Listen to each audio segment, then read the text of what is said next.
Okay, so that definitions, just like the definition of the wound, break in continuity of covering epithelium or the skin, that is called wound. The same here, break in continuity of the bone, that is called fracture. But there is a only one exception in the child's. When the bone is bent, then it is also comes under fracture, and it's that the continuity of the bone is remain intact, but there is the bending in that bone, axis of the bone, then it is called green stick fracture. So it is also comes under fracture, but in the whole picture means that broader picture. And generally if we talk about the fracture, it means there is a continuity, a break in continuity of brain. So when you have an x-ray and you are trying to find an fracture, then you just follow the periosteum, just like this is the periosteum, na? Means the outer layer of the any bone. You just follow, and if you found any break in continuity, that part is considered as a fracture. Understand?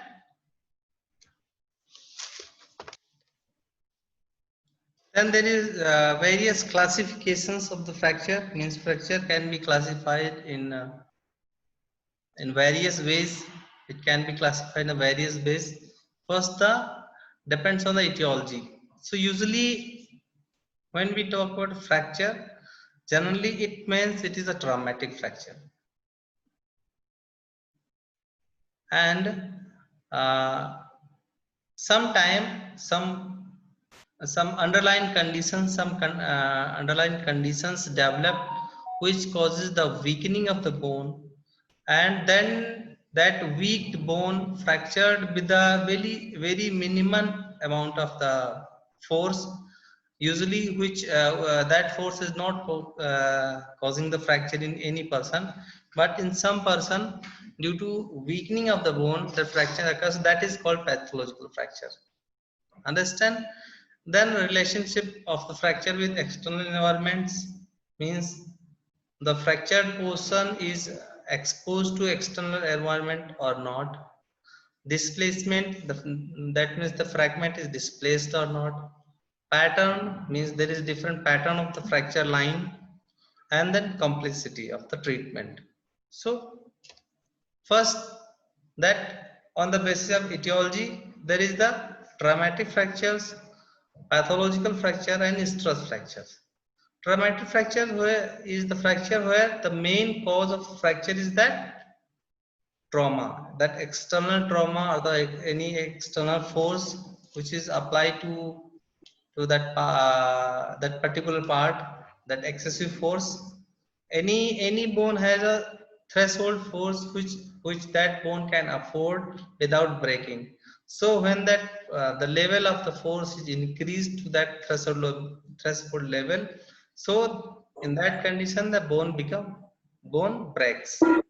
So most of the fracture, when we talk about the fracture without specifying anything, it means there is traumatic fractures.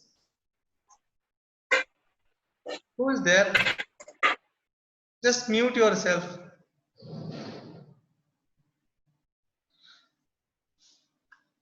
Next, there is the pathological fracture. We already had discussed these some conditions, some just like osteoporosis, any metastasis, or that any cancer metastasized from other part to the bone causes the weakening of the bone, or any other conditions, some congenital conditions called osteogenic imperfecta. Osteogenic imperfecta is the condition where the bones of that child is very weak, that can be break on the touching itself. Understand? Means there is any disease, any pathology, any underlying condition is going on, so that the bone of that person become weak so much, so that any minimal trauma can also causing the fracture in that bone. That condition called pathological fracture. And then stress fracture.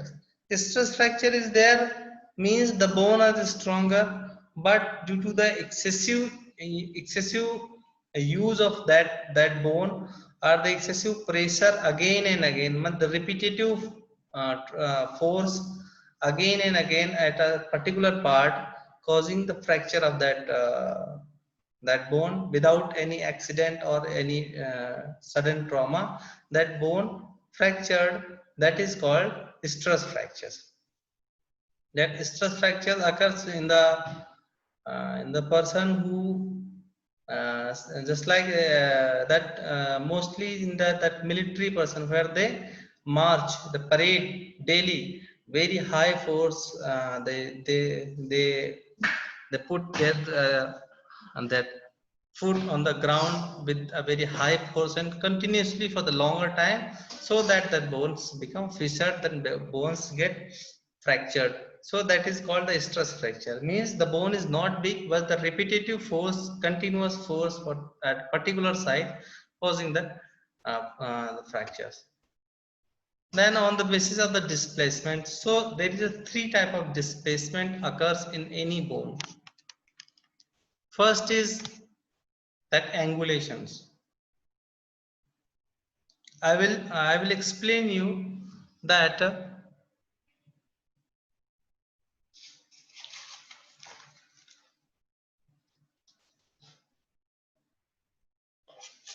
yes, suppose this is the bone. Okay, this is the long bone. Okay, and it is fractured from middle. Now we have two segments. Understand? And so there are three type of displacement usually happens. First displacement is shift or displacement. That is usually we call the displacement mean the shift, means these are two fragments of the fracture, and after the fracture this is one fragment goes side by side. This is called shift or the displaced fracture. Here the axis of the both fragments is the same, but the particular segment is shifted to in the either side. That may be in the lateral side, or maybe the anterior or posterior sides. Okay. So, and the next displacement is angulation, means these two fragments marks an angle. Understand? Means this is angulation, means the axis is bent, and the third type of the displacement is when the particular segment got rotations. Understand? Means this is the fragment, and after fragment this fragment rotates. So this is also called displacement. So there is a on the basis of the displacement, the fracture is classified in two parts: displaced, undisplaced, and displaced. In further in the displaced, there what kind of displacement is, that is shift or angulations or rotations. Next, on the basis of the fracture with external environment, that is simple. If the fractured portion, the fractured segment is come out, means that site of fracture is open and the fracture segment come out from the skin and comes in the external environment, then it is called open fracture. And when the fracture is there but there is no wound is there, and that is called closed fractures. That open fracture is a two type: inside out and outside in. Inside out means when the fracture segment of the trauma, the bone is fractured and it pierces the skin and comes out, then it is inside out fracture. Sometimes what happens, the bone is fractured, but some external force, some external object cuts that fracture site, and the bone is exposed. Understand? In the both condition, the fracture is open, but inside out means the bones comes out, and from outside in means any object cutting cuts the skin and the muscles of that overlying bone, so that it can exposed and open. So this is open fracture. The closed fracture means there is a no wound is there, bone is fractured, but it lie within the skin. No exposure of the fragment part to the external environment. Then on the basis of the pattern of fracture, so there is the several pattern of the fracture line, depends on the fracture line. If the fracture line is transverse, it is called transverse fracture. You can see this is perpendicular to the axis of the bone, so this is the axis of bone and this is the transverse line, so it is called transverse fracture. The linear fracture, when the fracture line is just longitudinal to the axis of the long bone. So this is the long bone, this is the axis, and this is the fracture line. So all are in the same line. So then it is called linear fracture. This is the when the fracture line is oblique, means this is the that axis of the bone, and obliquely this that fracture line cuts obliquely to that axis of the bone, and it is undisplaced. So this is oblique undisplaced, and here the fracture line is also oblique, but it is but here the fragment part is shifted and angulated, so this is called oblique displaced fracture. Here the fracture line is spiral. Spiral, you understand, means suppose this is the bone, this is the bone, and fracture line is start from here, here, and comes to here. So means in all around the fracture line covers all around through the bone. Then it is called spiral, and usually it happens when the twisting injury is there. Suppose somebody's legs or the hand is twisted in any conditions. When it is twisted, so the fracture line is spiral. This is the green strip fracture. Here the fracture line is not completing from one side of the bone to the other side, means only one side of the fracture line is the only one side of the periosteum is discontinued, so and the bone become bent one side, and the fracture line not communicating to the both side of the periosteum. This is called green strip fractures. And this is the comminuted fracture.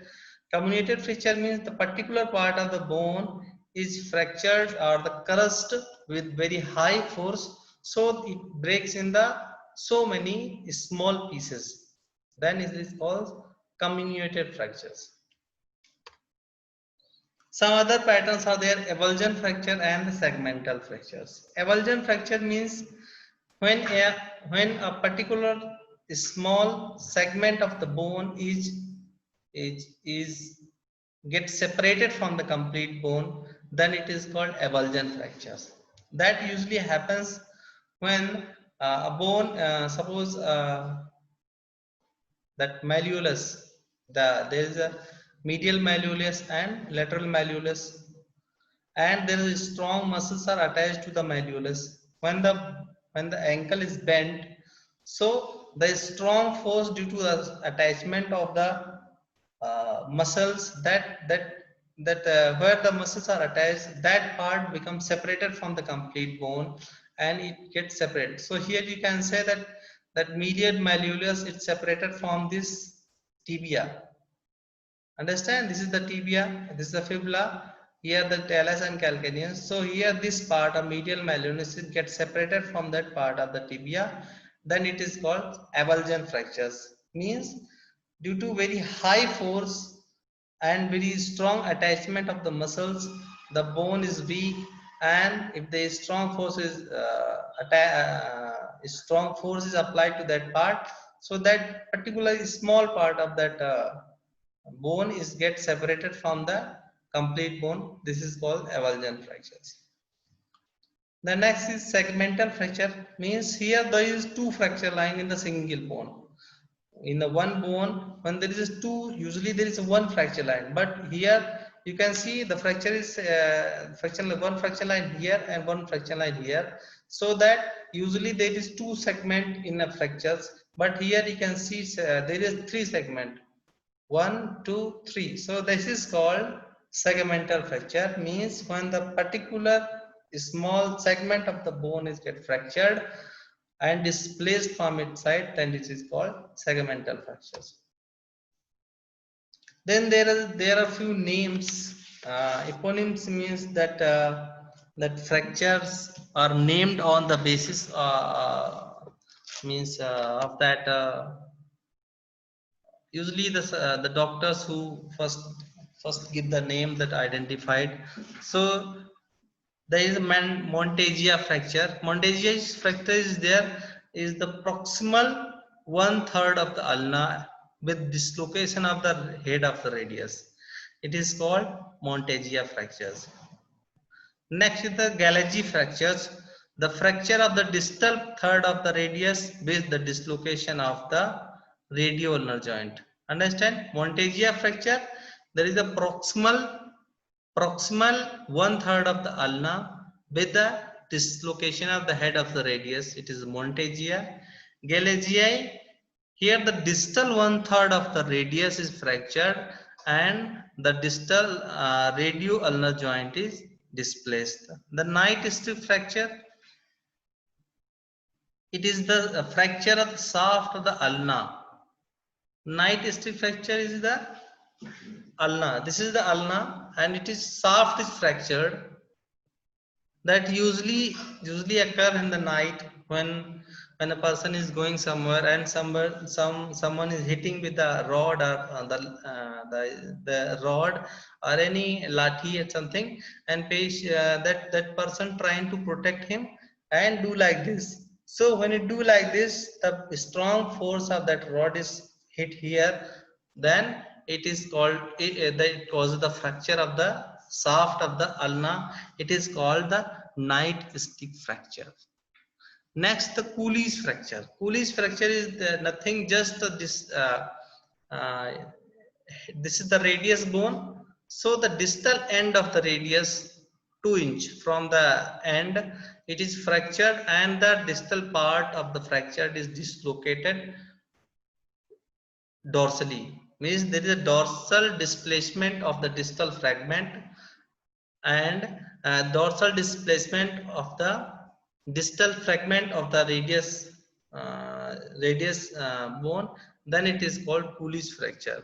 And the same fracture site is same, but if the displaced segment is displaced ventrally, in that Cooley's fracture there is this displacement is dorsal, but when the dorsal segment is displaced ventrally, then it is called Smith fracture.